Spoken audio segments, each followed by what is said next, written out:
দা info 365 এর পক্ষ থেকে আমি সুকান্ত সকলকে জানাই আন্তরিক প্রীতি ও শুভেচ্ছা।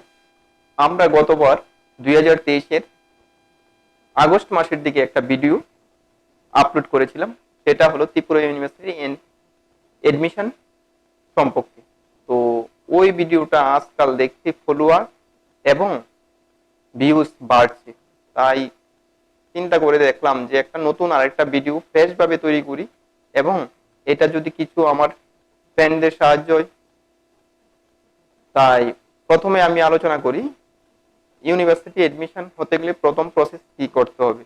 প্রথম প্রসেস হলো সিইউইটি সোয়েট একটা এক্সাম হয়, মানে সেন্ট্রাল ইউনিভার্সিটি এন্ট্রান্স টেস্ট। তো এই এই এন্ট্রান্সটা ভারতবর্ষের মধ্যে যতগুলি সেন্ট্রাল ইউনিভার্সিটি আছে সবগুলিকেই একসাথে এই এন্ট্রান্সটা হয়। হওয়ার পর অনেকে যার যে ইউনিভার্সিটির প্রেফারেন্স আছে প্রেফারেন্স হিসাবে ফর্ম ফিল আপ করা হয়। আপনারাই প্রেফারেন্স দিবেন। এখানে অপশন থেকে 1 number preference university, 2 number, 3 number এরকম ভাবে থাকে। তো অনেকে উচ্চ শিক্ষিত হওয়ার জন্য এমএ করার জন্য ফর্ম ফিল আপ করেন। আবার দেখা যায় 12 এর ফাইনাল পরীক্ষা দেওয়ার পর, তো উচ্চ মাধ্যমিক পরীক্ষার পর অনেকে একদম ডাইরেক্ট ব্যাচেলার ডিগ্রি এবং মাস্টার ডিগ্রি কমপ্লিট করার জন্য ইন্টিগ্রেট মাস্টার ডিগ্রি নিয়ে এডমিশন হয়। এবং কিছু কিছু কোর্স আছে যেগুলো উচ্চ মাধ্যমিক পরীক্ষা দেওয়ার পর, যেমন সায়েন্সের রয়েছে বিবক টেকনোলজি এবং বিবক ফিল্ম ইন্ডাস্ট্রি। তো কিছু কিছু ইঞ্জিনিয়ারিং এর সাবজেক্ট রয়েছে, ওইগুলি নিয়েও স্টুডেন্টরা পড়াশোনা করে। তো আজ ভিডিওটা করার মূল উদ্দেশ্য হলো অনেকেই সার্চ করে দেখতে দেখছি এডমিশনের প্রসেসটা কি। তো এই মাসের এই বছরের প্রায় ফেব্রুয়ারি বা মার্চ মাসে হবে একটা ফর্ম ফিল আপ করা হয়েছিল সোয়েটের। তারপর এপ্রিল ও মে মাসে এক্সাম গুলি করা হয়েছে, মানে বিভিন্ন সাবজেক্টে তো বিভিন্ন দিন এক্সাম পড়েছে।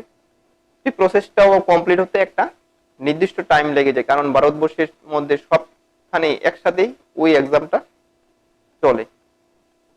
তারপর এখন সোয়েটের রেজাল্ট দেওয়ার পালাও এসেছে, হয়তো রেজাল্ট 1-2 দিনের মধ্যে দেবে। তো স্টুডেন্টরা যে যেই সাবজেক্টে ফিল আপ করেছিলেন, এন্ট্রান্স দিয়েছিলেন, ওই সাবজেক্ট অনুযায়ী তারা কোন কোন ইউনিভার্সিটিতে এডমিশন হতে চায় তা প্রেফারেন্স দিবেন।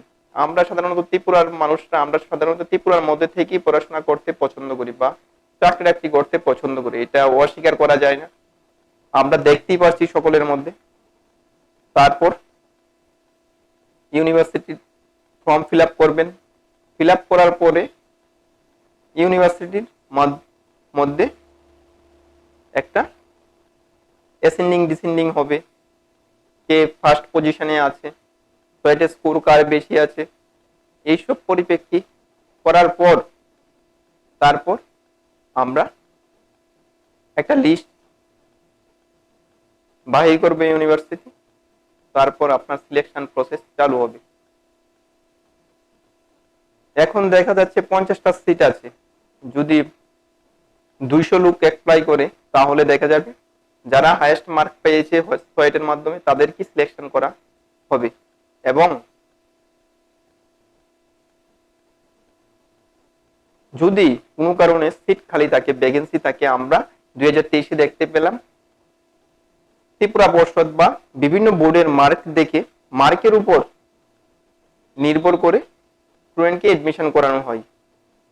এই প্রসেসই চলে। অনেকেই ভাবছেন আমি তো সোয়েটের এন্ট্রান্স দেইনি, আমি কি এমএ করতে পারবো কি, বা আমি ত্রিপুরা ইউনিভার্সিটি ভর্তি হতে পারবো কি,